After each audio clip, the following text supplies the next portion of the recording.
Thermodynamics 1 की lecture 11 में आज हम पढ़ेंगे बॉन्ड डिसोसिएशन एनर्जी और इसकी गणना किस प्रकार से की जाती है। बॉन्ड डिसोसिएशन एनर्जी को आबंध ऊर्जा भी कहते हैं। क्या होती है बॉन्ड डिसोसिएशन एनर्जी?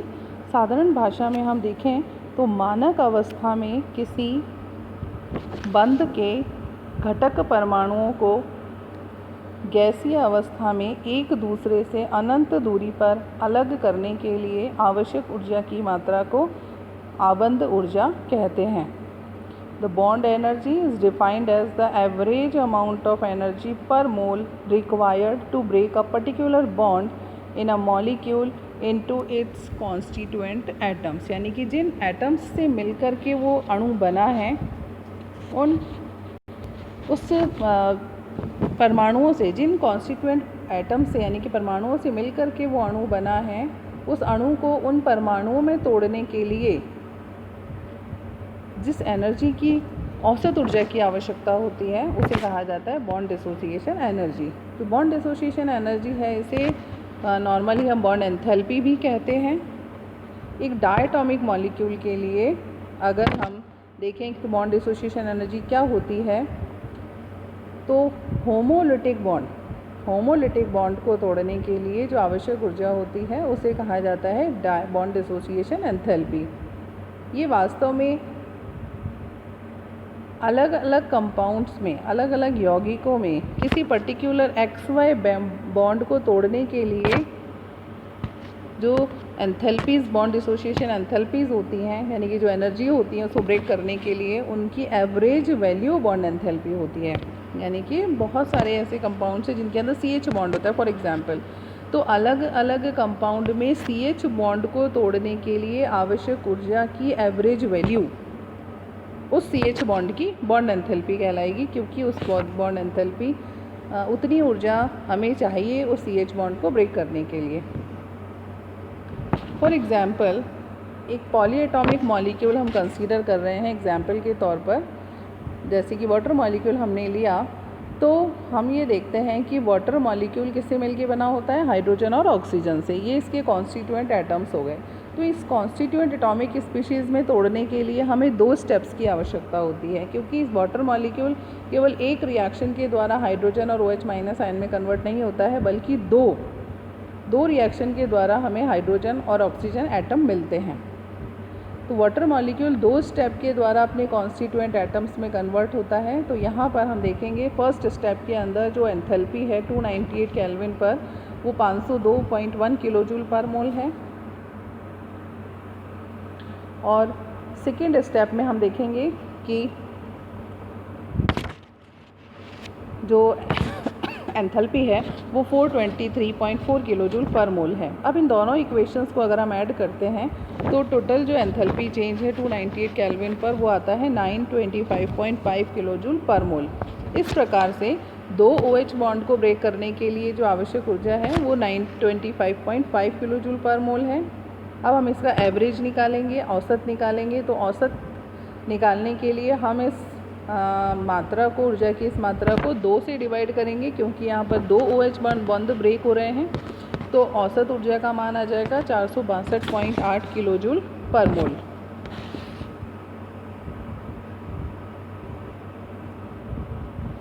अब हम देखते हैं कि मीथेन में CH बॉन्ड की bond energy, average bond energy को किस प्रकार से कैलकुलेट किया जाता है। यहाँ पर हम देखते हैं कि मीथेन मिल के बना है कार्बन और हाइड्रोजन से। तो इस वापस से कार्बन और हाइड्रोजन प्राप्त करने के लिए 3 स्टेप्स से हमें गुजरना होगा। तो 3 स्टेप्स में जो बॉन्ड एंथैल्पी है वो अलग अलग है। तो एक CH बॉन्ड की बॉन्ड एंथैल्पी, बॉन्ड एनर्जी को निकालने के लिए हम इन तीनों स्टेप्स में जो एनर्जी चेंज है उसको पहले ऐड करेंगे, फिर उसको 3 से डिवाइड करेंगे, तो हमारे पास एवरेज बॉन्ड डिसोसिएशन एनर्जी मिल जाएगी फॉर ईच CH बॉन्ड। एक CH बॉन्ड के लिए बॉन्ड डिसोसिएशन एनर्जी हमें प्राप्त हो जाएगी। तो हमने ये देखा कि CH4 पहले कार्बन और 2 हाइड्रोजन मॉलिक्यूल के अंदर ब्रेक होता है और इसमें एनर्जी चेंज है 75.31 किलो जूल पर मोल। दूसरे स्टेप में हमने देखा कि जो कार्बन जो सॉलिड फॉर्म में है वो गैसियस फॉर्म में कन्वर्ट हो रहा है और 716.7 किलोजूल पर मोल और एनर्जी की आवश्यकता है। इसी प्रकार से 2 हाइड्रोजन मॉलिक्यूल 4 हाइड्रोजन एटम हमें देते हैं और एनर्जी चेंज होता है 827.0 किलोजूल पर मोल। जब हम सभी इक्वेशंस को ऐड करते हैं तो वैल्यू हमारे पास आती है 1664.0 किलोजूल पर मोल।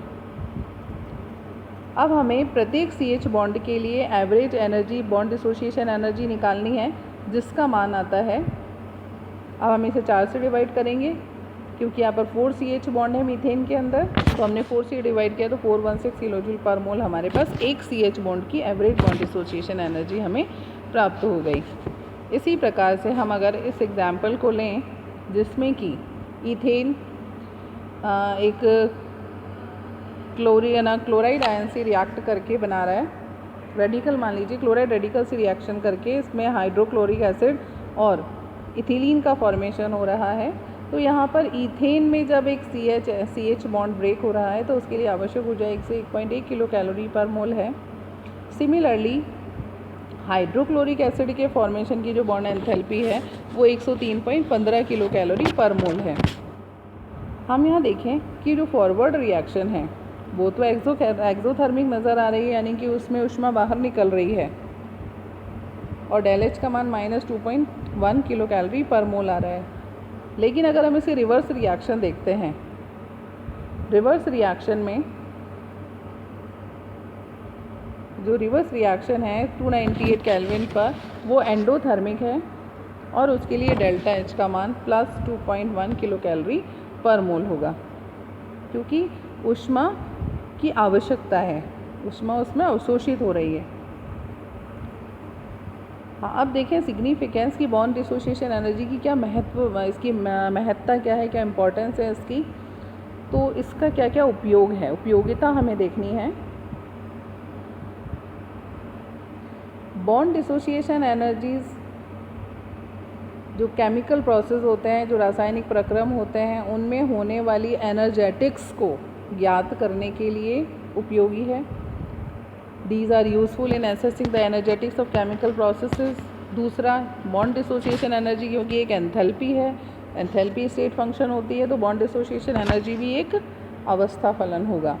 बॉन्ड डिसोसिएशन एनर्जी हाइब्रिडाइजेशन के साथ साथ चेंज होता है, जैसे जैसे अणुओं के अंदर उनका संकरण परिवर्तित होगा, बॉन्ड डिसोसिएशन एनर्जी का मान भी चेंज होगा। sp3 हाइब्रिडाइज्ड कार्बन अगर किसी हाइड्रोजन के साथ जुड़ा हुआ या किसी अदर एटम के साथ जुड़ा हुआ है तो उसके वो सबसे वीक होगा, और अगर किसी sp हाइब्रिडाइज्ड कार्बन के साथ कोई बॉन्ड बन रहा है तो वो बॉन्ड ज़्यादा स्ट्रॉन्ग होगा, यानी उसको तोड़ने के लिए ज़्यादा एनर्जी चाहिए। और sp3 हाइब्रिडाइज्ड कार्बन के साथ अगर कोई बॉन्ड बन रहा है तो उसे तोड़ने के लिए सबसे कम एनर्जी की आवश्यकता होती है। The correlation with hybridisation can be viewed as a reflection of the CH bond length. बिल्कुल, हाइब्रिडाइजेशन का रिलेशन किससे होता है? बॉन्ड लेंथ से होता है।